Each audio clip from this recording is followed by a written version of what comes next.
Friends, तो हमारे आज का टॉपिक है जो MSc first sem chemistry student के लिए हैं। पेपर फर्स्ट की यूनिट थर्ड का टॉपिक थर्ड है।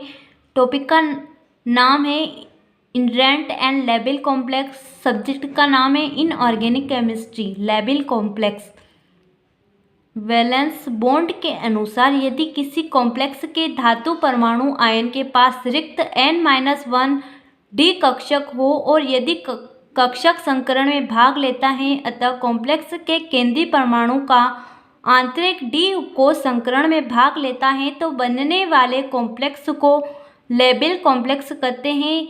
यह लेबल कॉम्प्लेक्स निम्न स्थितियों में बनते हैं: जब केंद्रीय परमाणु से कोई प्रबल लिगेंड जुड़ा हो, केंद्रीय परमाणु के पास n-1 डी कक्षक रिक्त हो, जब संकरण की क्रिया में n-1 डी कक्षक भाग लेते हैं तो अयुग्मित इलेक्ट्रॉनों की संख्या में कमी आती है, अतः इनके चुंबकीय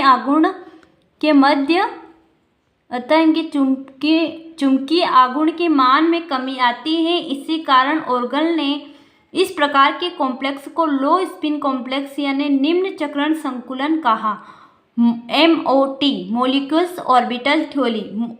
मॉलिक्यूल ऑर्बिटल थ्योरी के अनुसार यदि केंद्रीय धातु आयन के पास रिक्त T2G कक्षक हो तो यह संकरण में भाग लेता है। यदि किसी कॉम्प्लेक्स में केंद्रीय परमाणु का T2G कक्षक संकरण में भाग लेता है तो बनने वाले कॉम्प्लेक्स को लेबल कॉम्प्लेक्स कहते हैं। लेबल कॉम्प्लेक्स सामान्यतः प्रतिचुंबकीय होते हैं क्योंकि इनमें प्रबल क्षेत्र लिगेंड के प्रभाव के कारण इलेक्ट्रॉन का युग्मन हो जाता है। VBT यानी वैलेंस बॉन्ड थ्योरी।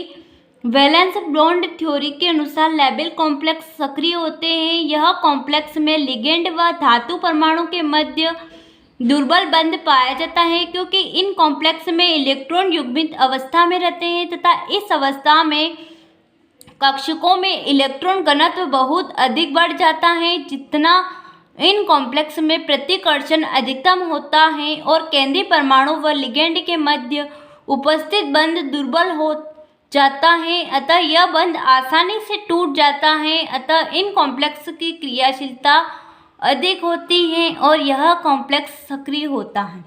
एग्जाम्पल के लिए एग्जाम्पल है वैलेंस बॉन्ड थ्योरी।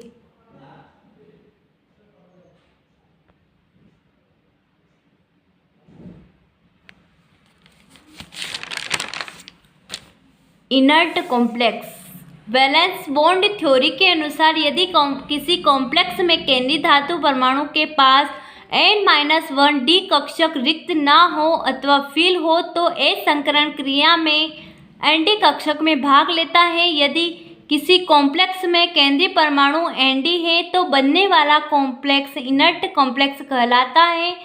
यह इनर्ट कॉम्प्लेक्स निम्न परिस्थितियों में निर्मित होते हैं: यदि कॉम्प्लेक्स के केंद्रीय परमाणु के पास n-1 डी कक्षक पूर्णतः भरा हुआ हो तो संकरण की क्रिया में Nd कक्षक भाग लेते हैं।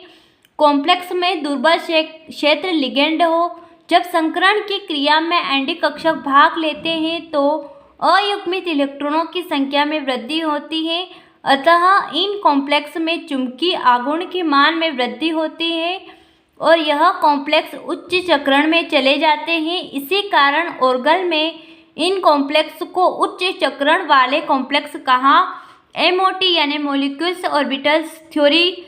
मॉलिक्यूल ऑर्बिटल थ्योरी के अनुसार यदि केंद्रीय धातु आयन के पास T2G कक्षक पूर्ण भरे हो तो संकरण में Eg कक्षक भाग लेता है। यदि संकरण में किसी कॉम्प्लेक्स का केंद्रीय परमाणु आयन का Eg कक्षक भाग लेता है तो बनने वाला कॉम्प्लेक्स इनर्ट कॉम्प्लेक्स कहलाता है। Valence bond theory. Valence bond theory के अनुसार यह कॉम्प्लेक्स दुर्बल क्षेत्र लिगेंड के कारण बनते हैं। इन कॉम्प्लेक्स में धातु परमाणु व लिगेंड के मध्य प्रबल बंध पाया जाता है, अतः यह बंध आसानी से नहीं टूटता, अतः इन कॉम्प्लेक्स की क्रियाशीलता कम होती है और कॉम्प्लेक्स अक्रिय होते हैं। इनर्ट कॉम्प्लेक्स सामान्यतः अनुचुंबकीय होते हैं क्योंकि दुर्बल क्षेत्र लिगेंड के कारण इनमें इलेक्ट्रॉन का युग्मन नहीं होता है। एग्जाम्पल